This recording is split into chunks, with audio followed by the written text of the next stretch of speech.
we're going to get to our first interview for the afternoon. Our guest today will be releasing his book this evening. He'll be at the Bourbon, the location there, Bourbon Restaurant right there in downtown Columbia, promoting his book with a launch party, and he's inviting everyone to come out. Joining us now, Frank Malmsteen. He's the author of Country Lamentations. Thanks so much for joining us. Thank you for having me. I appreciate it. You have got to be thrilled. This is your first novel. I mean, I'm absolutely over the moon. Yeah. You know, not being from around here and having this dream since I was a kid is this is something pretty special. Yeah. Thank you. Give us an idea of the synopsis of the plot. How did it come together? You said this is something that's been brewing over time. So I was a music student, right? I went to school as a music student. I play the flute and harmonicas. I've toured with bands. I've done, and as I play different types of music, like these thoughts started coming to me about stories and stuff, and like how music makes you feel a certain way, right? So I was reading Don Quixote at the time, just again. Right. Yeah. And then I had this vision of this woman called Savannah de Beaujolais. Now, right. So Low Country Lamentations is like a take on Don Quixote. Okay. Right. Savannah has basically, she's read too many books. Right, she's super intelligent. Nobody knows what she's talking about because she's just got so many ideas going on in her head that, you know, and sometimes it's intimidating and sometimes it's beautiful and sometimes it's, you know, so it's a satire, it's a romanticization, it's a take on Don Quixote, but it's attached to like the modern Southern beach read. Like you can just, you know, you can chill out on a beach and you know, just take it one page at a time, you know.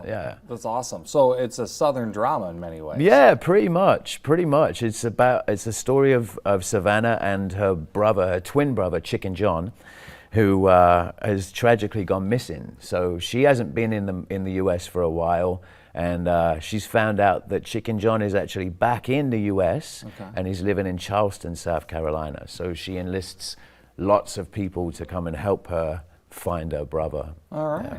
All right. But so this is your only North American spot? It is. It's the only. It's okay. Before your next book. Yeah. Right. You got another one brewing in the works. There's a few in the works. Yeah. No rest for the weary. Indeed. Yeah. That's amazing. Yeah. So give us an idea. Like, how long does it take? Like through the day writing? I mean, what's your process? Well, the first book that I ever wrote is this book called Recondite Oblivion, which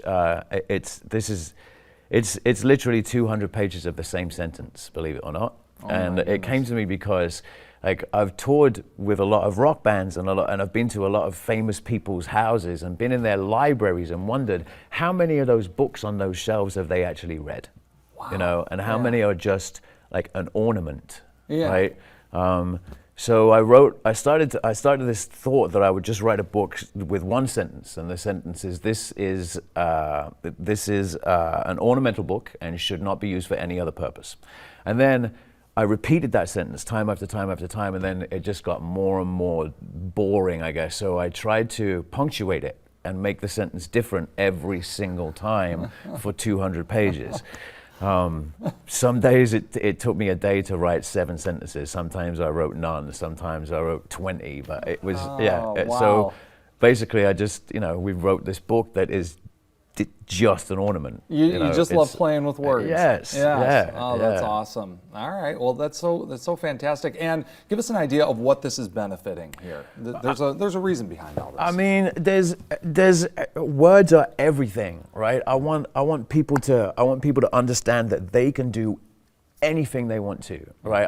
I grew up in a very suppressed neighborhood, and music was my go-to. Music was my salvation, right? Yeah. And then through that I found writing, and through that I found people, and I'm here, and this is a crowning achievement in my meager existence. It's amazing. It's Well, congrats to you tonight on the Bourbon Patio from 5 until 7. Yes, sir. The release party. Yes, sir. Let us be the first to say congratulations. Thank you. For more information, you can visit sodacitylive.com. Sounds like a fantastic read, and it's certainly a fascinating interview.